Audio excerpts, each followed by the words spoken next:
Hello everyone, welcome back. So we are back with the second question of organic spectroscopy. इस वाले question में हम determine करेंगे structure with the help of proton and mass spectrometry. So ये वाली video बहुत important होने वाली है. इसमें हम देखेंगे कैसे हम मास स्पेक्ट्रोमेट्री को यूज कर सकते हैं स्ट्रक्चर डिटरमाइन करने के लिए. अगर आपको कोई भी डाउट हो वो आप कमेंट बॉक्स में पूछ सकते हो. You can also send me a email on my email address. आपको वो डिस्क्रिप्शन में मिल जाएगा और आप इंस्टाग्राम पे भी मुझे फॉलो कर सकते हो. नेक्स्ट क्वेश्चन मुझे कौन सा डिस्कस करना चाहिए वो भी आप मुझे बता सकते हो. कोई भी क्वेश्चन जिसमें आपको डाउट लग रहा हो कि इसको कैसे सॉल्व करेंगे तो आप मुझे सेंड कर सकते हो. वो वाला क्वेश्चन हम नेक्स्ट वीडियो में ले लेंगे. तो अब स्टार्ट करते हैं इस वाले क्वेश्चन से. सो जो भी डाटा था क्वेश्चन का मैंने लिख लिया है. ये नेट जून 2018 में आया हुआ है. 4 मार्क्स का क्वेश्चन होता है जो कि हमेशा ही स्पेक्ट्रोस्कोपी से पूछा जाता है, जो कि मिक्सचर होता है और आईआर का, एनएमआर का, कार्बन हो गया, हेट्रोन्यूक्लियर एनएमआर हो गया और मास स्पेक्ट्रोमेट्री का. ठीक है, सो स्टार्ट करते हैं एनएमआर से. जब भी इस वाली सीरीज का बेसिकली पर्पस ये है कि आपको मैं ट्रिक्स बताऊंगी कि कैसे आप इजीली क्वेश्चन को अटेम्प्ट कर पाओ और कम से कम टाइम में कर पाओ. और लास्ट में क्वेश्चन ऐसे सॉल्व करो कि आपको बिल्कुल भी डाउट ना हो, आप 100% श्योर हो कि आपने क्वेश्चन जो है वो सही सॉल्व किया है. सो पहले जब भी हमने स्टार्ट करना है क्वेश्चन को, हमने हमेशा प्रोटॉन एनएमआर से स्टार्ट करना है. किससे स्टार्ट करना है? प्रोटॉन एनएमआर से. सो प्रोटॉन एनएमआर से स्टार्ट करेंगे. तो स्टार्ट करने से पहले एक बार स्ट्रक्चर में पक्का देखो. अगर आपको OCH2 पीक या OCH3 पीक दिख रही है, इस पीक की ये बहुत इंपॉर्टेंट पीक है. जो भी आपको क्वेश्चन पूछा जाता है मेनली उसमें ये वाले पीक्स होती ही है. ठीक है, OCH2 और OCH3. जो ऑर्गेनिक स्पेक्ट्रोस्कोपी है ना, ये काफी इंपॉर्टेंट है. 20 मार्क्स तक भी आ जाती है ये पेपर में, नेट के पेपर में. सेम गेट में भी काफी इंपॉर्टेंट है.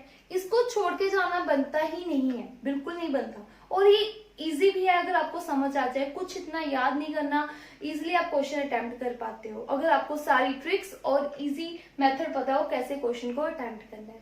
सो OCH2, OCH3. OCH2 और OCH3 की जो पीक है ना, इसकी जो पीक होती है वो 4 से 4.5 तक होती है. Whereas OCH3 की किससे होती है? 3.5 से 4. इसका इजी वे पता है क्या है याद रखने का? यहाँ पे 3 है, 3.5 से 4 तक. यहाँ पे 2 है, इसका डबल 4 to 4.5. राइट. सो ये पीक्स तो आपको टिप्स पे होनी चाहिए. ठीक है, देखो यहाँ पे ऐसी पीक है, हाँ हमें हर स्ट्रक्चर में दिख रही है. राइट, इसकी रेंज जो है 4 to 4.5 के बीच में है. तो हमें क्या दिख रही है यहाँ पे पीक ऐसी? हाँ बिल्कुल, ये देखो 4.3 पे.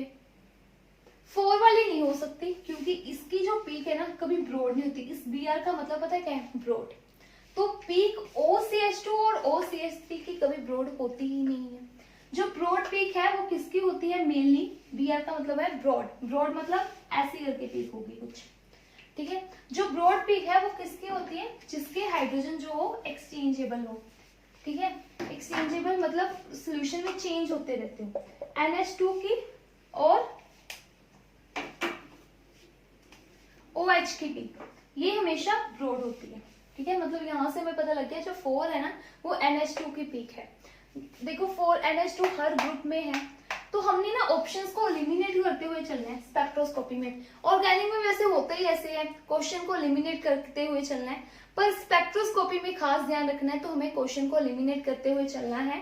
तो NH2 इस पीक का तो हमें कोई फायदा हुआ ही नहीं. ठीक है, तो 4.3 पे पीक है. सो ये क्या है? क्विंटेट. क्विंटेट क्या होता है? ये क्या है? स्प्लिटिंग की वजह से. मतलब कि ये 2 हाइड्रोजन है, 2H यहाँ पे लिखा हुआ है, 2 हाइड्रोजन है, मतलब OCH2 की पीक है 4.24 से 4.5 के बीच वाली है, मतलब इसकी पीक है OCH2. तो देखो हर ग्रुप में, हर कंपाउंड में है OCH2. यहाँ पे भी है, यहाँ पे भी है, यहाँ पे भी है और यहाँ पे भी है. मतलब इस पीक का भी हमें कोई फायदा नहीं हुआ. अब क्या करें? हमें ना तो इस पीक का फायदा हुआ, ये तो पहले ही कटेगी. और ये वाली पीक जो मतलब 1.4 वाली पीक होती है, ये मेनली CH3 ग्रुप की होती है. इनका पीक का इतना फायदा होता भी नहीं है. एक बार देख भी लेते हैं. चलो थोड़ा सा हो जाता है कि हाँ आपकी क्यों नहीं फायदा, तो आपको बता भी देते हैं। तो ये पीक जो है वो क्या है, ट्रिपलेट है, 6 हाइड्रोजन सॉरी जे वैल्यू दी हुई है, इसकी स्प्लिटिंग की 3 हाइड्रोजन की है, मतलब 3 हाइड्रोजन मतलब CH3 की पीक है।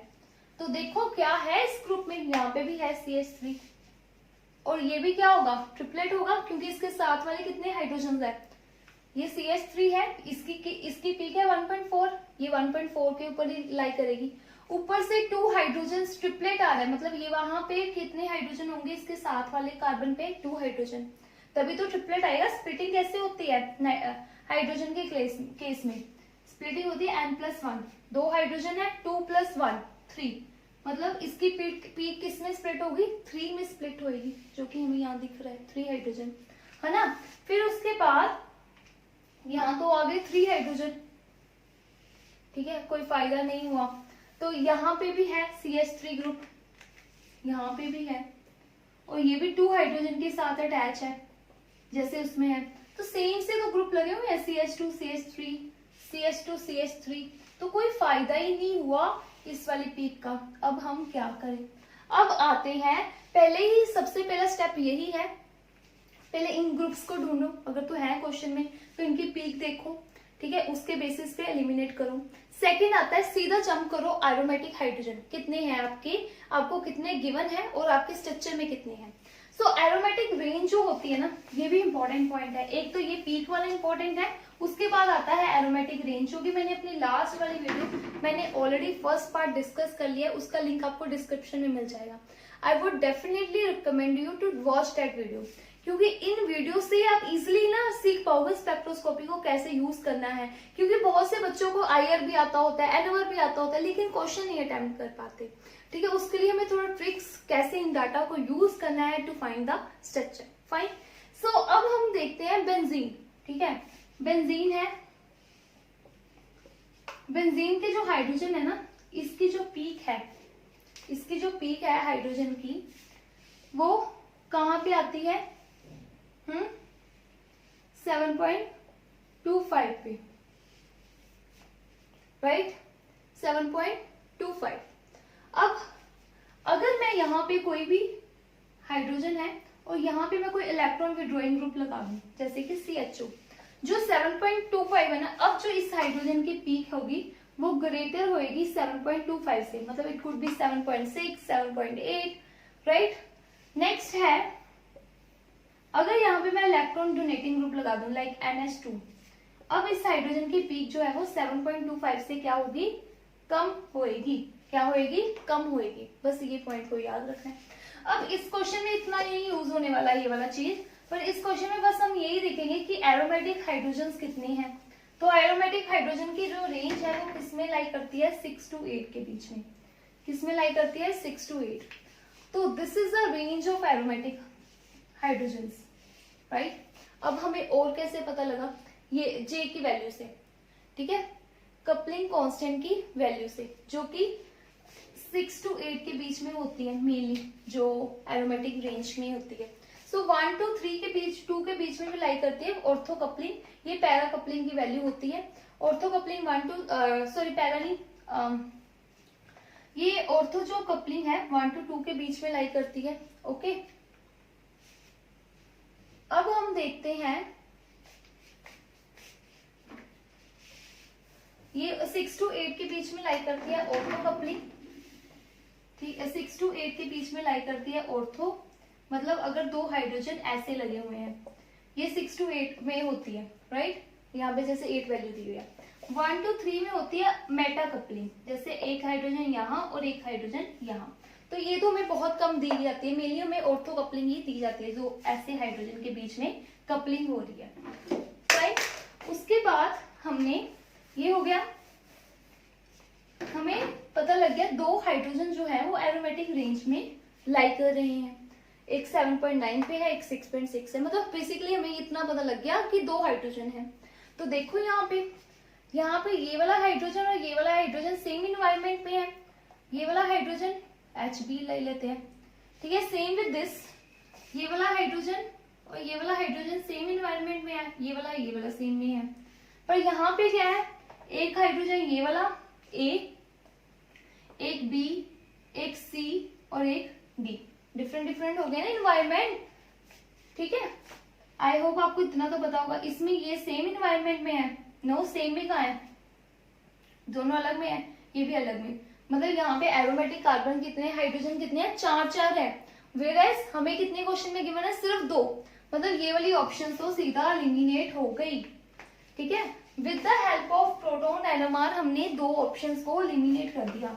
अब 2 ऑप्शंस को कैसे एलिमिनेट किया जाता है, मतलब बच्चों को ना मेनली मास नहीं यूज करना आता कि मास को हम कैसे यूज करेंगे, मास का यूज नहीं पता होता, उसकी वजह से हम ना क्वेश्चन अटेम्प्ट नहीं कर पाते कि क्यों कैसे हो गया, 2 ऑप्शंस में एंड में फंस जाते हैं। आज ना मास का यूज देखेंगे, कैसे हम इन दोनों के बीच में इजीली डिटरमाइन कर पाएंगे कि कौन सा स्ट्रक्चर जो है वो सही है, राइट। सो मैं ये 2 स्ट्रक्चर अलग से लिख लेती हूँ अच्छे से, क्योंकि बड़ा गंद पड़ गया है यहाँ पे। डबल बॉन्ड O, O ऐसे स्ट्रक्चर है और यहाँ पे NH2 है। तो प्रोटॉन एनएमआर हमने सारा देख लिया, कोई डाटा काम नहीं आने वाला हमें एनएमआर, अब हमें मास ही देखना पड़ेगा, है ना। तो एक ना मास में यहाँ पे मेनली जो मास में यूज होता है ना वो होते हैं मैकलेफ्टी रीअरेंजमेंट, मैकलेफ्टी रीअरेंजमेंट, वो ही इंपॉर्टेंट है, उसको तो अच्छे से कर ही लो। मैं आपको बताऊंगी मैकलेफ्टी रीअरेंजमेंट से ही हम सारे क्वेश्चन सॉल्व कर लेते हैं मास में। तो देखते हैं, हमें पहली पीक दी हुई है 165 में, तो 165 में आपको बता दूं इन दोनों का मोलिकुलर वेट ही होगा। कैसे, ये है C6H4, है ना। सो 12 का 72 76 हो गया। नाइट्रोजन कितना है, NH2 कितना होता है, नाइट्रोजन 14 15 16, ठीक है। 2 ऑक्सीजन 32, एक कार्बन 12 और ये है CH2 CH3 15 और 14 29। इसको करो कैलकुलेट कितना बन रहा है, 9 10 11 11 प्लस 2 13 13 प्लस 6 19 और 19 ये 7 2 4 5 5 3 8 9 और 9 और 10 और हमारा 16 167 बन रहा है। कुछ गड़बड़ी की है हमने कि नहीं, 165 दिया है ना हमें, पर हमारा जो है वो 167 बन रहा है। एक हाइड्रोजन तो निकल जाता है ना, तो 166 रह गया। एक मिनट में कैलकुलेट, 6 6 12 13 14 15 16 16 प्लस 4 यार 165 ही तो बनेगा, 16 प्लस 9 कितना हो गया 165 ही बनेगा। तो ये दोनों की बेस पिक है और दोनों की 165 से 165 आएगा, तो क्योंकि दोनों का मोलिकुलर फॉर्मूला क्या है, सेम है, ठीक है। तो ये आ गया 165। अब क्या होगा इसमें, इसमें होगी मैकलेफ्टी रीअरेंजमेंट। वो कैसे होती है, यहाँ CH2 यहाँ CH3 CH2H 6 मेंबर एक रिंग बनती है, डबल बॉन्ड होना चाहिए उसके लिए और 6 मेंबर रिंग बननी चाहिए। कैसे, यहाँ से नंबरिंग स्टार्ट करो 1 2, डबल बॉन्ड होना चाहिए किसी का भी, चाहे वो C डबल बॉन्ड C हो, C डबल बॉन्ड O हो, C ट्रिपल बॉन्ड N हो, मतलब अनसैचुरेशन होनी चाहिए। सो 1 2 3 4 5 6, ठीक है। तो मास इट अंडरगो मास के लिए डिटरमाइन करने के लिए क्या है, तो उससे क्या होता है, एक रेडिकल बाहर चला जाता है ना, तो यहाँ पे NH2 यहाँ पे O रेडिकल आ जाएगा, है ना, और यहाँ O CH2 CH2H और यहाँ पे पॉजिटिव चार्ज होता है, राइट। अब ये बन रही है पूरी 6 मेंबर रिंग, ये इसके साथ क्या करेगा, इंट्रैक्शन करेगा। जब ये इसके साथ इंट्रैक्शन करेगा, ये H जो है कैसे बना होता है, 2 रेडिकल के साथ बना होता है। इंट्रैक्शन की O रेडिकल और H रेडिकल ने आपस में क्या बना लिया, बॉन्ड बना लिया। क्या बना लिया, बॉन्ड बना लिया, ठीक है। अब यहाँ पे बच गया रेडिकल। अब ये रेडिकल तो स्टेबल होता नहीं है, इसमें से क्या होगा, ये दोनों किसके बने होंगे, रेडिकल भी बने होंगे, ये रेडिकल और ये रेडिकल आपस में क्या बना लेगा, बॉन्ड बना लेगा। ये वाला रेडिकल और ये वाला रेडिकल आपस में बॉन्ड बना लेगा, ये रेडिकल खत्म, ये रेडिकल खत्म, और हमारे पास ये मॉलिक्यूल जो है वो क्या चला जाएगा, बाहर चला जाएगा, CH2 CH2, right. So carbon carbon 24 4 28 जो है वो बाहर चला गया। ओके, उसके बाद हमारे पास ये वाली जो स्पीशीज है वो रह जाएगी, ये बेंजीन है, ये NH2 है, और ये हमारे पास रह जाएगा ऐसे करके, ठीक है, ऐसे हमारे पास रह जाएगा। ओके, सो ये वाला कौन सा क्या बाहर चला गया, ये वाला बाहर चला गया, 24 28 बाहर चला गया। अब हमारे पास जो पीक है, अब ये वाला जो क्या रह गया 137, क्या रह गया 137। अब 165 में से क्या बाहर जाएगा, 28 माइनस करो कितना बचता है, 15 में से 8 गए, क्या बचा, 15 में से हम 8 निकाल देंगे तो 7 बचता है, यहाँ पे कितना रह गया 15, 15 में से 2 गए 13, 137, तो आ गया 137। मतलब इस ये वाला मॉलिक्यूल है जिनमें मैक लेफ्टी रीअरेंजमेंट हो रही है, इस वाले मॉलिक्यूल में मैक लेफ्टी रीअरेंजमेंट पॉसिबल ही नहीं है, क्यों, 1 2 3 6 बनना चाहिए, यहाँ पे तो बिल्कुल ही नहीं है, क्योंकि उसके लिए चाहिए हमें डबल बॉन्ड चाहिए। मतलब हमारा जो मॉलिक्यूल है वो कौन सा है, ये वाला, ठीक है। की वीडियो में हमने सीखा कैसे हम स्ट्रक्चर डिटरमाइन कर सकते हैं by using proton NMR and mass spectrometry. So proton NMR में अगर हमारी ट्रिक OCH2 या OCH3 वाली फेल हो जाए, कैसे हम एरोमेटिक हाइड्रोजन को यूज करेंगे, एरोमेटिक हाइड्रोजन यूज करने के बाद कैसे मास स्पेक्ट्रोमेट्री को यूज करेंगे, मैक लेफ्टी रीअरेंजमेंट जो कि सबसे कॉमन है और हर क्वेश्चन में वही मेनली होती है, तो कैसे उसको यूज करते हैं उसके बारे में भी सब जाना। आई होप आपको ये वीडियो अच्छी लगी हो, अगर अच्छी लगी है तो hit the like button, also share with your friends, and thank you so much for watching.